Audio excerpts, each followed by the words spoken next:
Um escolhido por Deus significa alguém selecionado para uma missão especial. Muitas vezes, esse grupo de pessoas experimenta mais dor e sofrimento do que o cristão médio, o que levanta a questão: por que deve haver uma razão para que as pessoas que Deus escolhe para fazer a sua vontade na terra passem por temporadas difíceis na vida?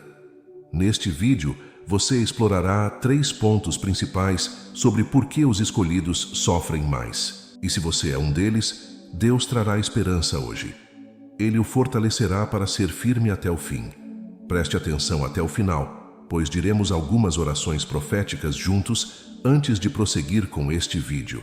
Se esta é a sua primeira vez neste canal, por favor clique no sino de notificação. Isso permitirá que você receba alertas para mais conteúdo inspirador deste canal. É uma honra para Deus enviar você em certas missões. Deus pode destacá-lo entre muitos outros para que você seja um instrumento através do qual Ele alcança o mundo. Romanos 8,30 diz: "E aos que predestinou, a estes também chamou. E aos que chamou, a estes também justificou. E aos que justificou, a estes também glorificou." Tanto quanto é um chamado para um grande propósito, também é uma exigência de sacrifício. Você tem que se separar de pessoas e coisas que são caras para você. Isso também o expõe a circunstâncias que podem parecer como sofrimento. No entanto, você deve saber que tudo é por uma razão. Vamos considerar algumas delas. Os escolhidos sofrem mais porque Deus quer totalmente prepará-los para a jornada à frente. Fala sobre Jesus passando por um jejum de 40 dias e noites. Ele suportou tentações e teve que se separar de seus amigos e família apenas para ficar sozinho no deserto. Tudo isso foi para ajudá-lo a ganhar força. Se não fosse assim, não haveria maneira de ele suportar a dor da cruz por você. Sim, ele era Deus e tinha todas as habilidades de Deus, mas também estava sujeito às limitações do corpo carnal em que estava. Isso significa que ele também ficava cansado, frustrado e sentia vontade de desistir. É claro que ele teve que passar por esse rigoroso exercício espiritual para desenvolver resistência contra o que estava por vir. E quanto a Davi, em 1 Samuel 16, ele foi ungido rei, mas não se tornou rei até 20 anos depois.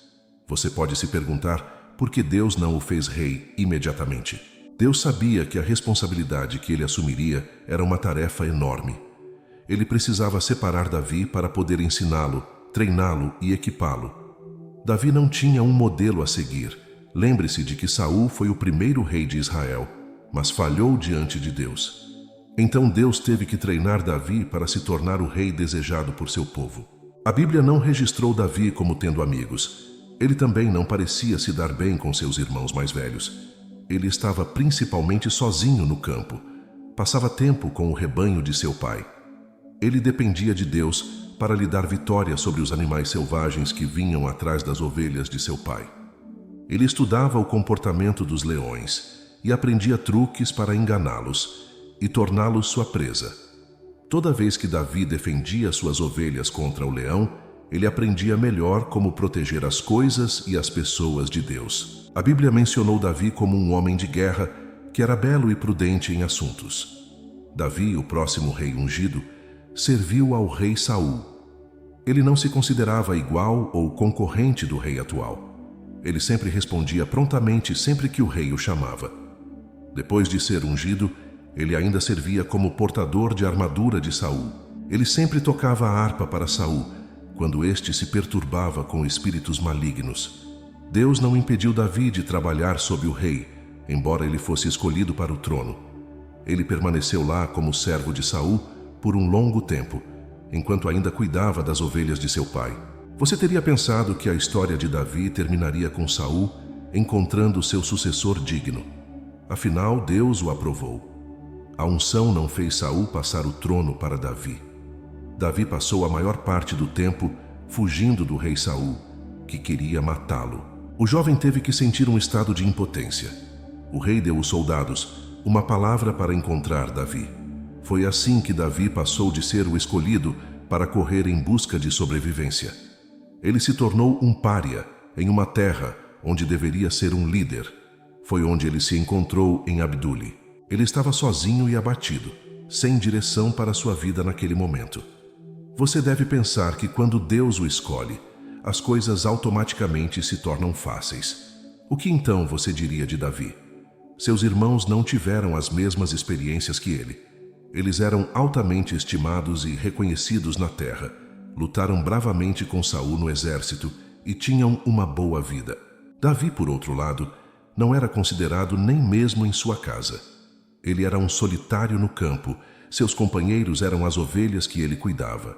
Seu irmão Eliabe o desprezava e até o chamava de orgulhoso quando ele falava contra os inimigos. Ninguém acreditava em Davi. Mas ele teve que passar por esse processo por um motivo. Há muitas lições a serem tiradas da vida de Davi. A jornada dos escolhidos no início é um caminho solitário. Deus não escolhe todo mundo. Ele escolhe apenas alguns, mas os leva por um processo de poda. Todas as coisas pelas quais Davi passou o tornaram pronto para ser um rei melhor do que Saul foi. Ele era um rei que ouvia a Deus sempre que errava. Ele reconhecia seu erro e sabia como voltar rapidamente para Deus. Foi por isso que Deus pôde chamá-lo de homem segundo o meu coração. Ele já tinha aprendido a colocar sua confiança em Deus diante do leão e do urso e sabia que o amor de Saul não era sua garantia de vitória contra Golias. Enquanto estava sozinho no deserto, ele fez de Deus seu companheiro. Então ele sabia como sempre consultar a Deus, nunca tomava decisões sem perguntar a Deus. Foi onde ele entendeu quando recuar do inimigo em certos momentos e como perseguir e recuperar o que era seu. Curiosamente, Davi nunca lutou nenhuma batalha em seu reinado como rei. Que sabedoria ele empregou! Ele nem mesmo tinha a medida de sabedoria que Salomão tinha. Ele ainda manteve a paz em seu reinado. Todas as experiências ruins que ele encontrou não foram acidentais. Foi para a formação de um excelente rei. Da história, você pode ver que seus irmãos não tiveram tão difícil quanto ele teve. Isso porque eles não foram escolhidos para uma grande missão como Davi. Assim como Davi, Deus leva seus escolhidos através de eventos que servem como uma janela de preparação para o que está por vir. Outro motivo pelo qual Deus permite que as pessoas que Ele escolheu passem por situações desconfortáveis é para refiná-las. Um material em seu estado bruto pode não beneficiar muito em termos de sua aplicação até passar por algum nível de processamento. Uma árvore na floresta não será de grande vantagem, mas suponha que você olhe para a mesma árvore depois de cortada e exposta a várias condições. Nesse caso, ela se torna um lápis, um caderno, cadeiras, mesas, vários utensílios de cozinha de natureza de madeira e artefatos. Tudo isso a partir apenas dessa árvore. Isso é o que Deus busca fazer com as pessoas que Ele elege para vários deveres. Ele as leva por situações que podem parecer pressão, mas na realidade trazem o tesouro nelas. Se você não estiver exposto à pressão, certas qualidades não virão à tona em sua vida. É semelhante ao processo de refino do petróleo bruto. O petróleo bruto, em diferentes temperaturas, entrega um recurso útil, como diesel, combustível para carros e muitos outros. É sob intensa pressão e temperatura que se pode obter o melhor, não em sua zona de conforto ou estado bruto. Todos que Deus escolheu para fazer trabalhos especiais na Bíblia passaram por algum tipo de refinamento. Moisés nasceu quando o faraó proibiu o nascimento de crianças do sexo masculino entre as mulheres hebraicas. Para salvá-lo, Moisés foi encontrado na casa da filha do faraó, que o criou como seu filho. Foi estratégico, Deus o colocou em um lugar onde ele tinha que assistir sua tribo hebraica ser maltratada e suportar dificuldades para desenvolver compaixão e entender a gravidade de sua missão. Foi por isso que Moisés fugiu quando Deus primeiro lhe disse o que queria dele. Mas mais tarde, ele não pôde recusar o chamado porque entendia a dor de seu povo. O processo pelo qual ele passou fez com que ele liderasse os filhos de Israel com tanta compaixão. Seu amor pelo povo de Deus o levou a passar vários dias no deserto com Deus, onde estava intercedendo não por si mesmo, mas pelos israelitas. Leva um amor imenso pelas pessoas para fazer o que Moisés fez. Esse amor não era comum, porque nossa natureza humana é egoísta. Deus fez Moisés passar por tudo isso, para que ele pudesse ser um líder melhor para os israelitas. E José?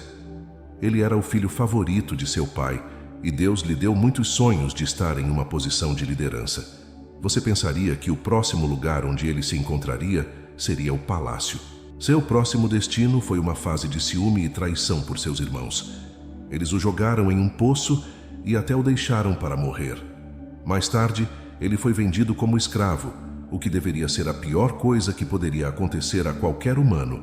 Contudo, sua fase de refinamento não havia terminado. Logo, ele se viu na casa de Potifar, enfrentando a pressão para pecar. Quando ele se recusou, a esposa de Potifar mentiu contra ele, e ele foi lançado na prisão por anos.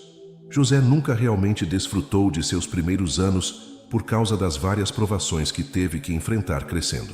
Ele estava na prisão, no entanto, a Bíblia nunca registrou que José reclamou. Alguém se perguntaria como ele lidou com a dor que sentiu quando seus irmãos o venderam como escravo. Eles o odiavam, e José teve que conviver com isso. Ele foi acusado injustamente e teve que pagar pelas consequências de uma ação que não cometeu. O homem Jacó não foi diferente desde o nascimento. Deus o escolheu quando ele era de idade, em Gênesis 28. Ele encontrou uma mulher que pretendia se casar, seguiu-a para casa para conhecer seu pai, mas não correu como planejado. No entanto, nosso foco está no que Deus fez com essa temporada na vida de Jacó. Jacó se sentiu enganado por Labão. Agora Labão tinha 2 filhas, Lia e a mais jovem Raquel. Quando Jacó viu Raquel, ele se apaixonou por ela e imediatamente pediu sua mão em casamento. Eles concordaram que ele serviria a Labão por 7 anos para se casar com Raquel. Ele manteve a promessa, trabalhando dia e noite incansavelmente. Após 7 anos, Labão lhe deu Lia e disse-lhe que ele teria que se casar com a mais velha primeiro e, se ainda quisesse a mais jovem, teria que trabalhar mais 7 anos. Jacó se sentiu enganado e frustrado pelas ações de Labão, mas ele persistiu e passou por esses anos por Raquel. Estes foram os anos em que ele desenvolveu tenacidade. Gênesis 32, 28. Então o homem disse: seu nome não será mais Jacó, mas Israel, porque você lutou com Deus e com humanos e prevaleceu. E se ele sentisse que o tratamento era injusto e desistisse imediatamente, então ele não seria capaz de vencer os anjos que tinham a mudança que ele buscava. Jacó tinha uma resiliência que cansava os anjos. Eles não tiveram escolha a não ser abençoá-lo. Não foi a força física que fez Jacó prevalecer com o anjo. Os anjos são seres sobrenaturalmente fortes. A luta naquele versículo fala sobre a resiliência de Jacó em conseguir o que queria. Ele construiu essa persistência nos anos em que teve que trabalhar para seu sogro para se casar com a mulher que amava. A partir dessas histórias, você pode ver que Deus às vezes pode orquestrar temporadas difíceis para ajudá-lo a crescer.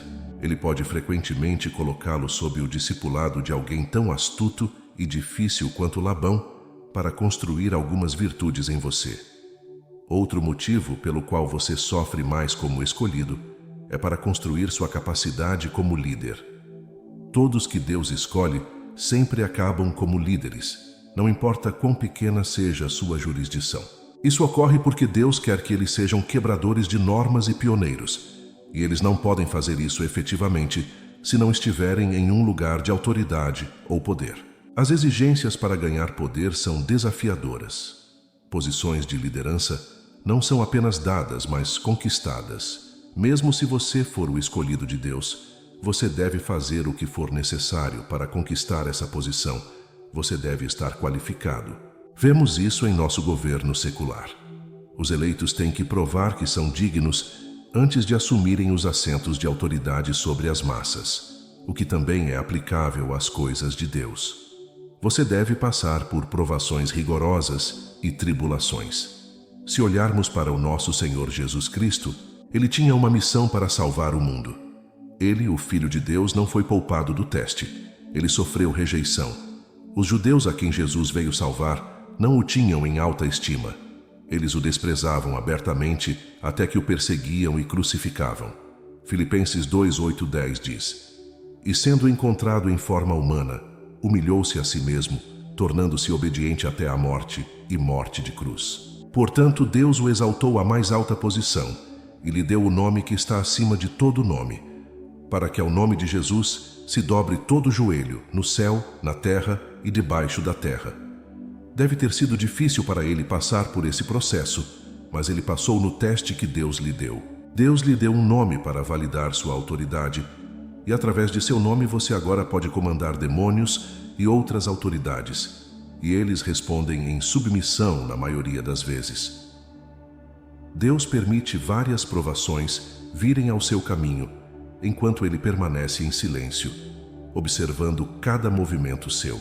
Ele não está fazendo isso para te punir, mas é o preço que você deve pagar para manifestar seu destino.